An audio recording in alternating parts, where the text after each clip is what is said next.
नमस्कार, मानस मिश्रा इल्यूमिनेशन में आप सभी का बहुत बहुत स्वागत करता हूं। बिहार की राजनीति में लोगों ने समझा था कि नीतीश कुमार ने खेला किया है, लेकिन यहां पर खेला असली में तो अमित शाह ने किया था। और खेला किसके जरिए? लालू प्रसाद यादव के जरिए।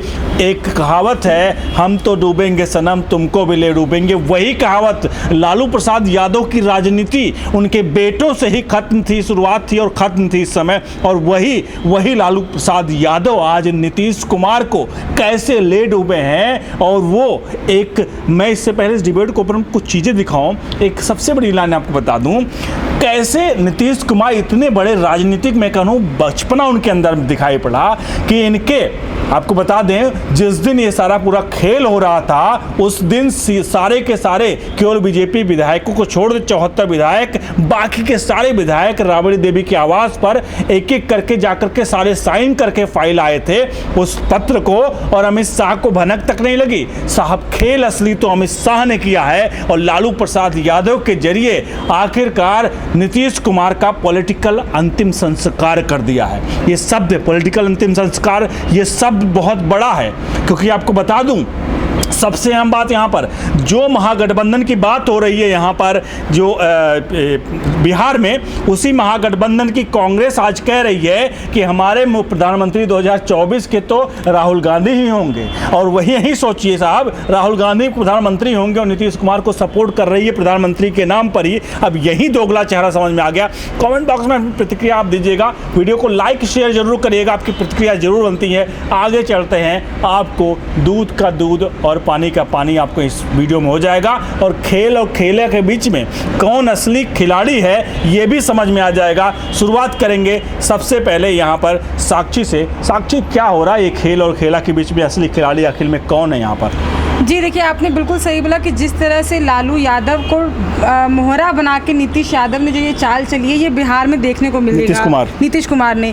और देखिए, बार बार ये जो विवाद है बिहार में, ये खत्म होने का नाम नहीं ले रहा है। अभी आप देखिए, आपस में ही कितने विधायक नजर आ रहे हैं, मंत्रियों पे किस तरह से दाग नजर आ रहा है। और सबसे बड़ी बात, जो लालू प्रसाद यादव के दोनों बेटे हैं, अभी मीटिंग जो हुई थी उसमें देखा गया कि किस तरह से जो डिप्टी सीएम है उनके साथ संजय यादव, जो काफ़ी करीबी माने जाते हैं, तेज प्रताप यादव, किस तरह से अपने जीजा के साथ मीटिंग में बैठे नजर आए। और किस तरह से तेजस्वी यादव जो है वो संजय यादव के साथ, और सोचिए कोई आधिकारिक पद भी नहीं है उनके पास, और किस तरह से मीटिंग में बाकायदा ये घर परिवार को लेकर बैठ रहे हैं। अब जनता जो है बिहार की, वो साफ साफ तौर पर ये देख पा रही है कि किस तरह से ये पूरा उलटफेर चल रहा है। तो इसके बाद से पूरी तरह से लालू प्रसाद यादव के दोनों बेटे अब कटघरे में खड़े हैं। और अब जनता इनसे ये सवाल पूछ रही है कि आखिरकार जब किसी के पास कोई संवैधानिक पद नहीं है तो जीजा को, साले को और रिश्तेदारों को लेकर आप मीटिंग में क्यों बैठ रहे हैं? सबसे अहम बात आपको बताऊं, जीजा, रिश्तेदार, सालों के लेकर बैठने की यही बात है। नीतीश कुमार के दोनों बेटे, जिसका बाप मुख्यमंत्री है, वो 8वीं पास भी न कर पाए तो साहब मीटिंग में बैठकर क्या करेंगे? वहाँ पर घुइयाँ छिलेंगे? कहावत सही है, क्या वाकई में घुइयाँ छुलेंगे जब उनको कुछ पता ही नहीं होगा कि क्या फैसला क्या लेना? और तब उस समय की बात बताएं जब कह रहे हैं कि हम 20 लाख नौकरियां दे देंगे। अपने दोनों बेटे लालू के बेरोजगार हैं। नीतीश कुमार इससे पहले खुद तेजस्वी यादव का तंज कस चुके थे कि इनको कुछ पता ही नहीं है कहाँ से ये 20 लाख 10 लाख नौकरियां देंगे। और आज वही नीतीश कुमार ऐसा खेल खेल रहे हैं जैसे लग रहा है कि ये खुद खेल ना खेल रहे हो, इनसे कोई खेल खिलवा रहा हो।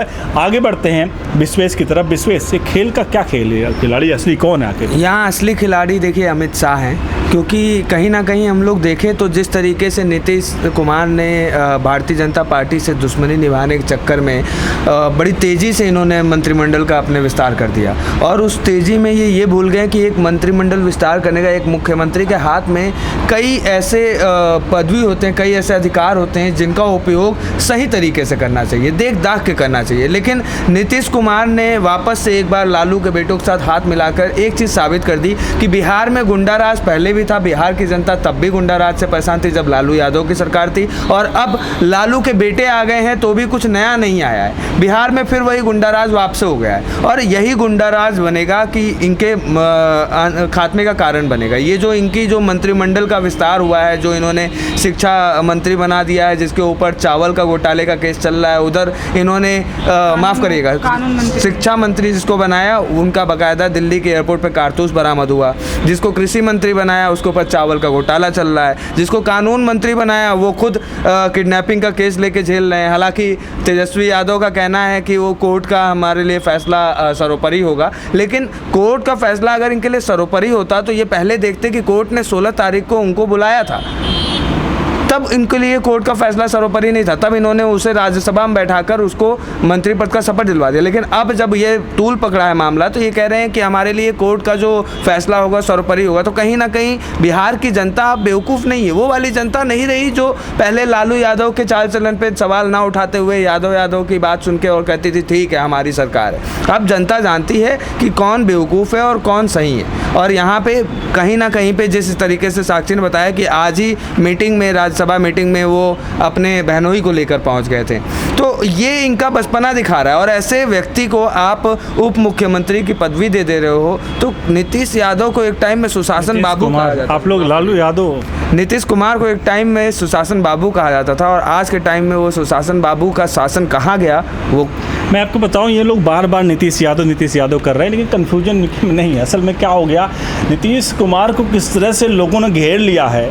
नीतीश कुमार अब नीतीश कुमार नहीं रहे हैं। नीतीश कुमार का बोल चाल ढंग सब बदल चुका है। एक मुख्यमंत्री से पूछा जाता है कि साहब आपने कानून मंत्री बनाया है, वो कानून मंत्री भगौड़ा है, उससे सवाल पूछा जाता है। नीतीश कुमार क्या कहते हैं, मुझे जानकारी नहीं थी। अरे मुख्यमंत्री आप हो, आपको जानकारी नहीं थी।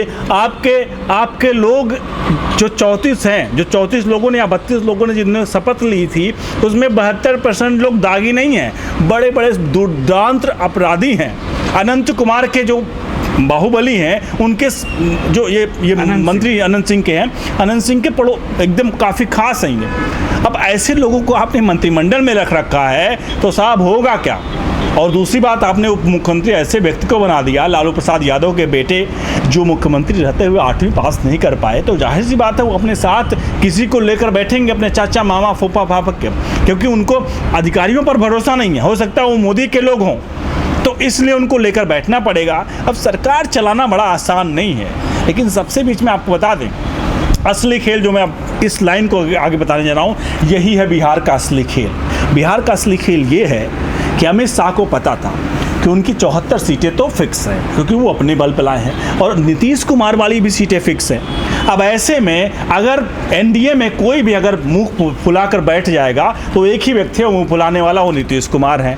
अब 2024 में वो नहीं चाहते थे कि कोई भी ऐसा व्यक्ति जो मुंह फुलाकर बैठे वो उनके साथ हो, तो उन्होंने सोचा कि एक काम करते हैं, नीतीश कुमार को प्रलोभन देते हैं किसी बैक एंट्री से। और ये बात सही है कि बैक एंट्री से प्रलोभन का मतलब यही था कि वो उनके पार्टी के नेताओं को शायद किसी तरह से तोड़ने का प्रयास किया गया नीतीश कुमार को। नीतीश कुमार को लगा कि ये उनके लिए राइट टाइम है निकल जाने का, लेकिन साहब ऐसा हुआ कि ये राइट टाइम ही उनका रॉन्ग हो गया, और यही राइट जो निर्णय था उनका सबसे रॉन्ग निर्णय होगा पूरे इतिहास का मैं बता दूं। और 2024 में वो पटकथा लिखी जाएगी, जो बीजेपी शायद 400 सीटों को क्रॉस करेगी, और यही बिहार है जो यूपी का आंकड़ा भी क्रॉस करेगा। आज मैं आपको बता रहा हूँ, यूपी का भी आंकड़ा क्रॉस करेगा। मोदी लहर और मोदी सुनामी तो आई थी, अब मोदी का प्रचंड जो आपको बताते हैं प्रचंड रूप भी आपको दिखा 2024 में, क्योंकि मोदी ने बहुत कुछ मुमकिन किया है। और मैं लाइन नहीं सिर्फ बोल रहा हूँ, ये सच्चाई है। और आखिर में अमित शाह के जाल में वाकई में खुद अपने आप नीतीश कुमार कैसे फंस गए हैं, ये उसी तरह है जैसे आपको बता दें कि किसी चूहे को पकड़ने के लिए उसमें रोटी रखा जाता है और चूहा खुद आकर उसमें फंस जाता है। हुआ यही है यहाँ पर। आप सभी से आखिरी कमेंट के साथ वीडियो को क्लोज करूँगा। विश्वेश, देखिए एकदम सही कहा आपने, जैसे कि कांटा चुभ जाता है तो उस कांटे को अगर ना निकाला जाए तो आगे चल के नासूर बन जाता है, थोड़ा शॉर्ट करिएगा। वही हाल यहाँ पे नीतीश कुमार और भारतीय जनता पार्टी के साथ। नीतीश कुमार लगातार भारतीय जनता पार्टी के खिलाफ कुछ ना कुछ उल्टा बोलते आए, उन्हीं का साथ लेते हुए उन्होंने उनके CA/NRC खिलाफ बोला, तो कहीं ना कहीं भारतीय जनता पार्टी ने उसे कांटे की तरह निकाल दिया। जी, मुझे लगता है कि ये जो आपने बात कही है कि अमित शाह ने जो बैक से इनको बड़ा झटका दिया है, ये बिल्कुल आपको 2024 में जनता को देखने को मिल जाएगा। 2024 में जनता को देखने को मिल जाएगा। और ये बात रखिएगा, 400 का आंकड़ा मैं बता रहा हूँ, ये 400 के आंकड़े मजाक नहीं है। 543 सीटों में 400 के आंकड़े 2024 में बीजेपी क्रॉस करने जा रही है। एनडीए के उसमें बहुत कम लोग होंगे, क्योंकि अब बीजेपी अपने आप को बढ़ाने का प्रयास कर रही है और कश्मीर में क्या कुछ होगा वो पीओके तक भी जाएगा। बहुत बहुत धन्यवाद।